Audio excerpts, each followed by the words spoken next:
Welcome back this afternoon. It's a problem most of us wish we had. What to do with a sudden influx of money? Our financial decisions today have a huge impact on our future. And joining me today is Texas businessman and nationally acclaimed author, J. Ted Oakley. His newest book is called $20 Million and Broke, and it outlines some basic principles about being smart with your money. Thank you so much for being here. Thanks, Brian. I think all of us may have seen the rise and fall of some wealthy and otherwise intelligent people that suddenly are without their money.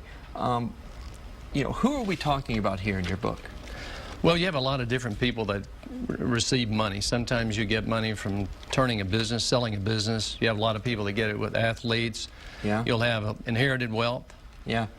Some people just get lucky, have a piece of land, they sell it. Something happens that it creates a wealth effect, and they end up with a lot of money. What are some of the biggest pitfalls that you see with this influx of money?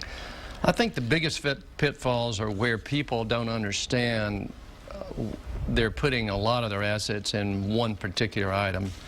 One of the things we talk about in the book is that you have to understand what your base capital is. And then if you understand your base capital, then you'll know what your investment capital is, the others that's left over top of that. Some people take everything and put it into something, which ends up being a poor way to go. Or they believe somebody on a deal.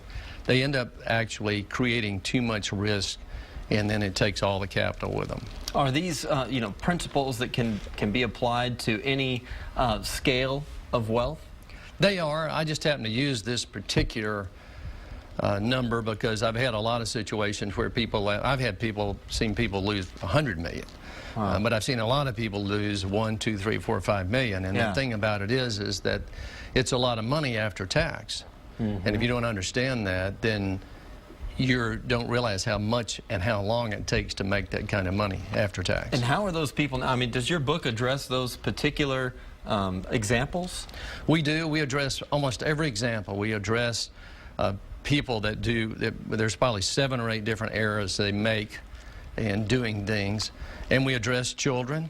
We've got a chapter in there entitled Spoiled Brats. Yeah. And it has to do with not teaching your children. All of us want to help our children, but wealth can be really destructive. And if you don't learn how to teach a child what wealth really means, then you're going to be in trouble. And that can come in several different forms, because you mentioned the pro athlete that comes into an amount of wealth, or the third generation inheritance. Right.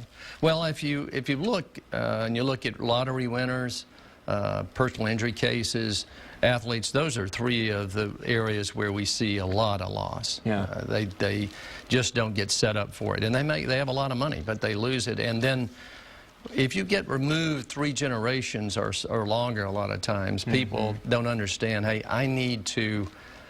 they don't understand how the money was made, and nobody ever told them. So for them, it's sort of an easy come, easy go look. So is the book written, kind of walks you through the lessons? How is it written? It does. It starts out really talking about the different types of losses there are. Yeah. And then it goes into what you can do to keep from having that happen. And we walk all the way through to the end, and in the end we basically say, hey, your wealth is a responsibility of yours, not somebody else's. So don't let somebody try to tell you that you can lay that responsibility off on somebody else. Take it really seriously for yourself. And we're kind of in an interesting time, a transitional period for our economy as well. We're kind of trying to get out of this recession. Any advice into this turn of the economy? Well, I think you have to remember, you never know if you're at a top or a bottom in the recession level. We're a very slow number coming off of this low, but if you look at it, people have to remember that, hey, I've got a certain amount of money here. There's part of that money that I don't need to put at risk. There's a certain amount of money in your life that, and you find all levels of wealth do this, but they have a certain amount of money that we call in the book, they keep in the shade. Right. And they do it because they know that that's the money they can't afford to lose, regardless of the level of the wealth. Yeah. J. Ted Oakley, his newest book is called $20 Million and Broke. If you have it, don't lose it. Check it out. May give you some sound money advice. Thank you so much for being here. You bet. We'll be right back.